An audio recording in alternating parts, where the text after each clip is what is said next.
So കഴിഞ്ഞ 4 വർഷമായിട്ട് അക്ഷയ ബ്ലൂസ്റ്റിക് മീഡിയയിൽ സീനിയർ ഡിജിറ്റൽ മാർക്കറ്ററായിട്ട് വർക്ക് ചെയ്യുന്നതാണ്. മേജർ ബ്രാൻഡ്സുമായിട്ടൊക്കെ വർക്ക് ചെയ്യുന്ന ഒരാളാണ് അക്ഷയ. സോ അക്ഷയോട് എനിക്ക് ചോദിക്കാനുള്ളത് 2026 ഒരു ക്ലയൻറ്റുമായിട്ട് വർക്ക് ചെയ്യുമ്പം ക്ലയൻറ്റ് എന്താണ് ഒരു ഡിജിറ്റൽ മാർക്കറ്റിൻ്റെ കയ്യിൽ നിന്ന് എക്സ്പെക്ട് ചെയ്യുന്നത്? ഏത് ടൈപ്പ് ഓഫ് സ്കിൽസ് ആണ് അവർ ഏറ്റവും കൂടുതൽ ഡിമാൻഡായിട്ട് നിൽക്കുന്നത് ഇപ്പോൾ? കറൻ്റ്ലി ഡിജിറ്റൽ മാർക്കറ്റിംഗ് ഒരു ബാക്ക് ഇൻ 2020 ഒരു ഡിജിറ്റൽ മാർക്കറ്റിംഗ് അല്ല ഇപ്പോൾ ഉള്ളത്.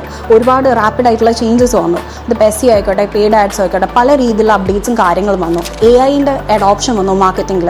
സോ അങ്ങനെ ഒരുപാട് റാപ്പിഡ് ആയിട്ടുള്ള ഓട്ടോമേഷൻസ് വന്നു. AI ഏജൻറ്റ് ഇപ്പം നമുക്കിപ്പോൾ ഒരു ഹ്യൂമൻ ഇൻ്റർവെൻഷൻ ഇല്ലാതെ തന്നെ പല മാർക്കറ്റിംഗ് ആക്ടിവിറ്റീസും നമുക്ക് AI ഏജൻറ്റ് വെച്ചിട്ട് നമുക്ക് സോൾവ് ചെയ്യാൻ പറ്റും. സോ അങ്ങനെ റാപ്പിഡ് ആയിട്ടുള്ള ഒരുപാട് ചേഞ്ചസ് വന്നു, ടൂൾസ് വന്നു. സോ ആ ഒരു നോളജ് നമുക്ക് ബ്രാൻഡ്സിന് വേണ്ടിയിട്ട് ബ്രാൻഡ്സ് ഫേസ് ചെയ്യുന്ന പ്രോബ്ലംസ് സോൾവ് ചെയ്യാനും അതുപോലെ ഓൺലൈനിൽ ബ്രാൻഡ്സിൻ്റെ വിസിബിലിറ്റി ഇൻക്രീസ് ചെയ്യാനുള്ള ആ ഒരു ഓപ്പർച്യൂണിറ്റി നമ്മൾ എപ്പോഴും ബ്രാൻഡ്സിന് കൊടുക്കണം. നിങ്ങൾ ഏജൻസി ആയിക്കോട്ടെ, or you must be A freelancer or individual person who is working as a digital marketer front, so they will definitely continue to work with you. For example, AI tools ആയിക്കോട്ടെ, പലതരത്തിലുള്ള AI tools ഉണ്ട്. നമുക്കിപ്പോൾ ഒരു വെബ്സൈറ്റിന് UI design ചെയ്യാൻ വേണ്ടിയിട്ട് നമുക്കിതിപ്പോൾ manual work, ഒരു human complete works ഇല്ലാതെ തന്നെ AI ടൂൾസ് ഉണ്ട്. നമുക്ക് ഫിഗ്മയുടെ AI ടൂളുണ്ട്. സിമിലർലി നമുക്ക് ഇതിപ്പോൾ ഒരു വാട്സാപ്പ് ചാറ്റ്, ഒരു കസ്റ്റമർ വന്നാൽ നമുക്കൊരു ഹ്യൂമൻ ഏജൻറ്റ് അവിടെ വന്നിട്ട് കസ്റ്റമറുമായിട്ട് ചാറ്റ് ചെയ്യേണ്ട ആവശ്യമില്ല. നമുക്ക് അവിടെ ഒരു AI ഏജൻറ്റ് ക്രിയേറ്റ് ചെയ്തിട്ട്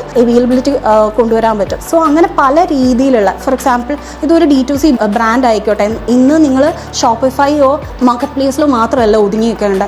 അവിടെ നമുക്ക് ക്വിക്ക് കോമേഴ്സ് നിങ്ങൾക്കൊരു വൺ ഓഫ് ദ ഓപ്പർച്യൂണിറ്റി ആണെന്ന് നമുക്ക് പറഞ്ഞു കൊടുക്കാൻ പറ്റണം ബ്രാൻഡിന്. സോ അങ്ങനെയുള്ള ഒരു റാപ്പിഡായിട്ട് മാറിക്കൊണ്ടിരിക്കുന്ന ഡിജിറ്റൽ മാർക്കറ്റിങ്ങിൽ ആ ഒരു ഇൻഡസ്ട്രിയിൽ നിങ്ങൾ എങ്ങനെ പുതിയ ട്രെൻഡ്സിനെ നിങ്ങൾ മനസ്സിലാക്കുന്നു, അതെങ്ങനെ നിങ്ങൾ ബ്രാൻഡ്സിന് വേണ്ടി എക്സിക്യൂട്ട് ചെയ്യാൻ പറ്റും, ആ ഒരു മെൻറ്റാലിറ്റി നിങ്ങൾക്ക് ഉണ്ടെങ്കിൽ, ആ ഒരു ഇംപ്ലിമെൻറ്റ് ചെയ്യാനും നിങ്ങൾക്കൊരു കഴിവുണ്ടെങ്കിൽ definitely that brand will stay with you.